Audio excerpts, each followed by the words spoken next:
ಜಾಗತಿಕ ಮಟ್ಟದಲ್ಲಿ ಕಚ್ಚಾ ತೈಲ ಬೆಲೆ ಗಗನಕ್ಕೇರುತ್ತಿರುವ ಬೆನ್ನಲ್ಲೇ ಭಾರತ ಸರ್ಕಾರವು ಸಾಮಾನ್ಯ ಜನರಿಗೆ ಹೊರೆಯಾಗದಂತೆ ತಡೆಯುವುದಕ್ಕೆ ಮಹತ್ವದ ನಿರ್ಧಾರವನ್ನು ಕೈಗೊಂಡಿದೆ. ಶುಕ್ರವಾರ ಪೆಟ್ರೋಲ್ ಮತ್ತು ಡೀಸೆಲ್ ಮೇಲಿನ ಅಬಕಾರಿ ಸುಂಕವನ್ನು ಪ್ರತಿ ಲೀಟರ್ಗೆ ತಲಾ 10 ರೂಪಾಯಿಗಳಷ್ಟು ಕಡಿತಗೊಳಿಸಿದೆ. ಈ ನಿರ್ಧಾರದ ನಂತರ ಪೆಟ್ರೋಲ್ ಮೇಲಿನ ಅಬಕಾರಿ ಸುಂಕವು ಪ್ರತಿ ಲೀಟರ್ಗೆ 13 ರೂಪಾಯಿಯಿಂದ 3 ರೂಪಾಯಿಗೆ ಇಳಿಕೆಯಾಗಿದೆ. ಇನ್ನು ಡೀಸೆಲ್ ಮೇಲಿನ ಅಬಕಾರಿ ಸುಂಕವನ್ನು 10 ರೂಪಾಯಿಯಿಂದ ಶೂನ್ಯಕ್ಕೆ ಇಳಿಸಲಾಗಿದೆ. ಸರ್ಕಾರ ಸುಂಕ ಕಡಿತಗೊಳಿಸದಿದ್ರೂ ಕೂಡ ಗ್ರಾಹಕರಿಗೆ ಪೆಟ್ರೋಲ್ ಬಂಕ್ಗಳಲ್ಲಿ ತಕ್ಷಣಕ್ಕೆ ಬೆಲೆ ಇಳಿಕೆಯ ಲಾಭ ಸಿಗುವುದು ಅನುಮಾನ.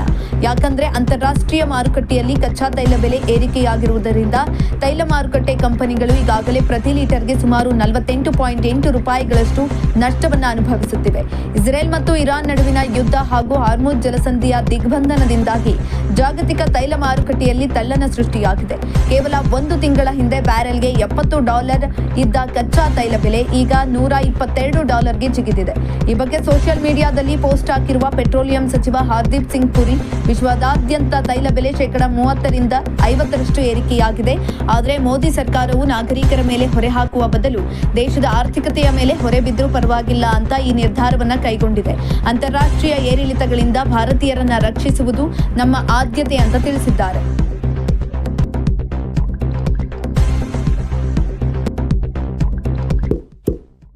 ಇಂತಹ ಇನ್ನಷ್ಟು ವಿಡಿಯೋಗಳಿಗಾಗಿ ಲೈಕ್ ಮಾಡಿ, ಫಾಲೋ ಮಾಡಿ, ಶೇರ್ ಮಾಡಿ.